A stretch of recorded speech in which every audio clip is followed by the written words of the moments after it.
Dahil December 31 na, sobrang excited ko buksan itong aking ipon challenge. Ayan. Ayan, oh. Tingnan nyo. January 2025 up to December 2025. Ipon challenge. Ayan. Binili ko ito. Oh, ang ganda. Yan. Ito may number na siya yan. Nung binili ko. So, idikit-dikit mo na lang siya. Ang ginawa kong challenge dito is 500 a day. Yan. 500 a day. Pero nilagyan ko ng mga, ay may mga nakalagay ako na orange na gano'n kasi sobrang nalilito ako pag naglalagay na ako ng daily kasi. Kasi tulad niyan, 500. So, ito muna ilalagay ko isa. 500 ko. So, ito na yun. 500 plus 1, 2. Ayan. Pang 2 days. Tapos sa 2 naman, ganyan din sa kabila. 1 to ito na yung 1,000 kasi 500 lang ang challenge ko. Tapos pag dito naman sa kabila, isa lang din ulit. 3, 4. Yan. Hanggang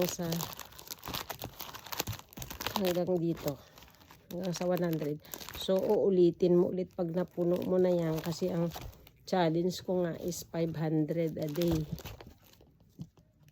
So, alam nyo na kung magkano ang bilang yan. Grabing pagtitiis. Sobrang pagtitiis. Parang ito na yung, parang inisip ko na ito na yung pinakasweldo ko sa aking sarili. Kasi wala naman tayong sweldo. Tapos itong isa, may ginawa rin ako. Nabili ko rin ito. Ganito siya, ang ganda. Pero ito naman, ito yung mga nilagay ko na, mga Upwards, PMFTC, Nielsen, gano'n yun. Tsaka yung mga sa Pure Gold. Ito yung mga discount ko. Diba, kung may discount na ibibigay sa akin, yung ahente, yun nilalagay ko dito kahit 50 pesos, ayan. Kabilaan din to, yan. Tapos, yung mga points ko sa Pure Gold, sa Rodamel, sa Mercury, kahit tigo konti yan, nilalagay ko dito, hindi ko ginagastos. Para pagdating ng December is may 13th month pay din ako. Kasi sobrang ang sarap ng feelings pagka yung may 13th month pay ka natatanggap. Kaya ito, ginawa ko. Ngayon, ayan.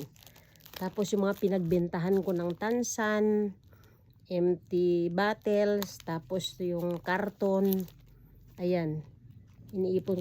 Iniipon ko rin dito. Yan. Nandyan lahat. Nandyan lahat yan nilagay ko. Tigo konti lang yan. Pero naipon-ipon. Ayan, mga bago pa nga yan. Ang pinili ko pa yung iba na mga bago para hindi ko magastos.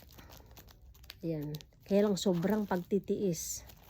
Alam mo naman na pagdating ng January, ang dami kasing bayarin. Pero dito talaga ako nahirapan. Pero sobrang tiniis ko ang sarili ko. Kasi pagdating ng January, ang daming bayarin. Tingnan mo, kuryente, tubig, internet, SS PhilHealth, Pag-ibig, license, nandyan lahat. Kahit sari-sari store lang, pero grabe, ang daming bayarin. Kaya tinitiis ko na lang na ipunin talaga para hindi ako mahirapan, para hindi na ako mangutang. Aking hirap kaya thank you Lord. Sobrang nagpapasalamat talaga ako kay Lord na yung binibigyan lang tayo araw-araw ng lakas, yung hindi tayo magkasakit, sobrang laking blessing kahit wala tayong maraming pera.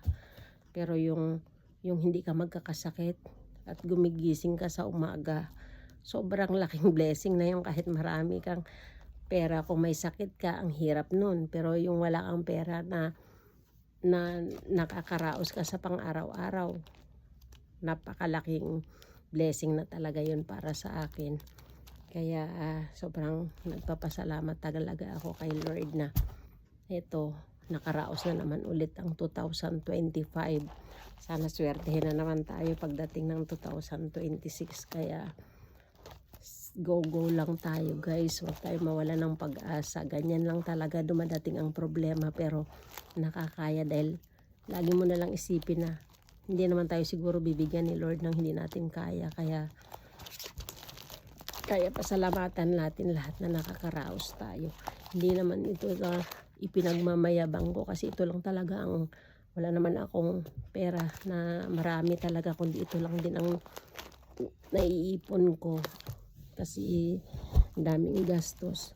Pero ito parang gusto ko lang i-share na pwede lang naman mag-ipon kahit 100 kung maliit lang ang kita, ganyan.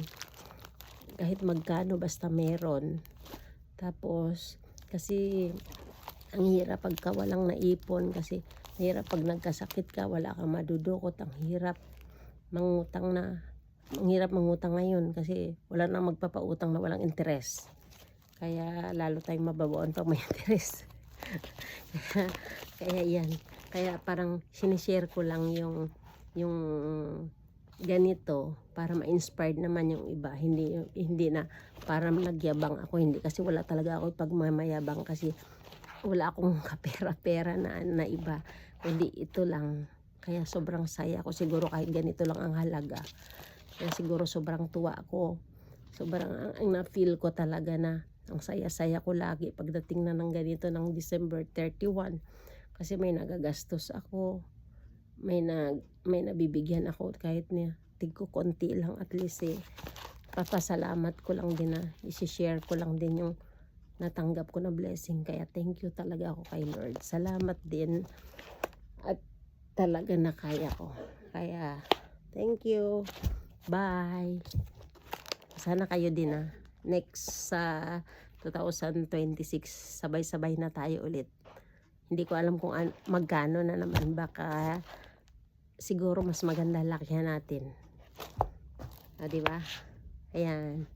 Thank you. Bye.